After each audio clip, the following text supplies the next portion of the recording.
Basuri, basuri, basuri. Sekarang telolet ini lagi naik banget ya karena emang hampir semua bus pakai basuri, dan seperti yang kita tahu basuri ini diminati dari semua kalangan. Walaupun tetap ada yang nggak suka, tapi berbanding terbalik sama jumlah yang suka sama basuri ini.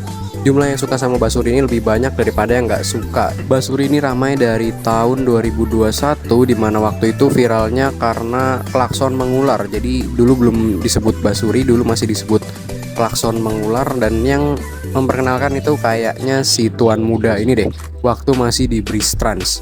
Koreksi kalau saya salah ya. Dan seiring berjalannya waktu, semakin kesini kayaknya basuri ini malah jadi kayak kewajiban di suatu bus gitu ya. Jadi kayak udah SOP-nya bus itu harus punya basuri, padahal enggak. Tapi ya kenyataannya emang hampir seluruh bus pariwisata saat ini itu punya basuri. Dan ngomong-ngomong soal basuri, beberapa waktu lalu basuri ini sempat dilarang sama Dinas Perhubungan karena ada sebuah insiden yang cukup serem sih ya di daerah Pelabuhan Merak. Itu kalian pasti udah tahu beritanya. Ini beritanya nih kalau kalian belum tahu. Nah, semenjak dari insiden itu Dinas Perhubungan sedikit melarang ya.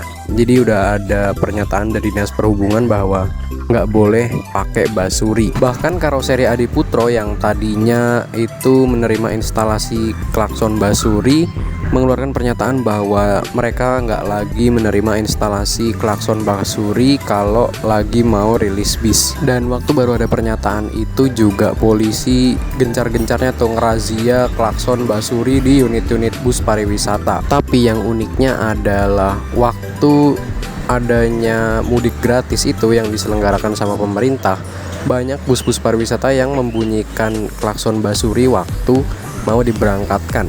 Ini agak berbanding terbalik sama pernyataan Dinas Perhubungan ya yang melarang, tapi kenyataannya di acara mudik gratisnya pemerintah itu malah banyak yang menyalakan klakson basuri. Jadi gimana nih sebenarnya, pemerintah ini melarang atau enggak? Nah, di video ini nih sebenarnya banyak banget yang nyalain klakson basuri, tapi suara dari videonya saya mute karena lagunya copyright. Jadi saya kasih footage dari videonya aja. Di video ini emang banyak banget yang nyalain klakson basuri dan depannya polisi juga, tapi nggak masalah. Ini jadi gimana? Jadi dilarang atau enggak? Ini mengingatkan saya sama regulasi strobo yang waktu itu juga pernah hampir dilarang, dan sampai sekarang justru malah strobonya tumpuk-tumpuk. Ini larangan strobo di bus ya. Kalau larangan strobo di mobil sih emang ketat, tapi kalau di bus ini nggak terlalu ketat.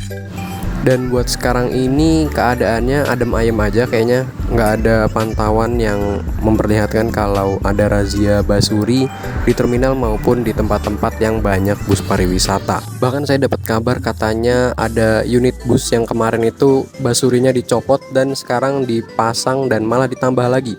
Jadi beberapa corong itu jadi belasan. Apa artinya aturan pemerintah ini udah mulai kendor dan pemerintah udah mulai lupa lagi sama kebijakan yang mereka keluarkan beberapa bulan yang lalu?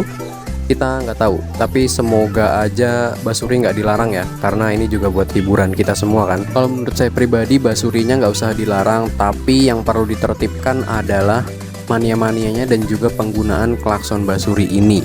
Jadi jangan sembarangan dan cukup pakainya di tempat-tempat yang sekiranya nggak mengganggu orang lain aja. Dan pesan juga buat para mania basuri yang suka ngejar-ngejar basuri itu, saya berharap buat stop dan nggak usah ngejar-ngejar basuri lagi karena itu berbahaya banget.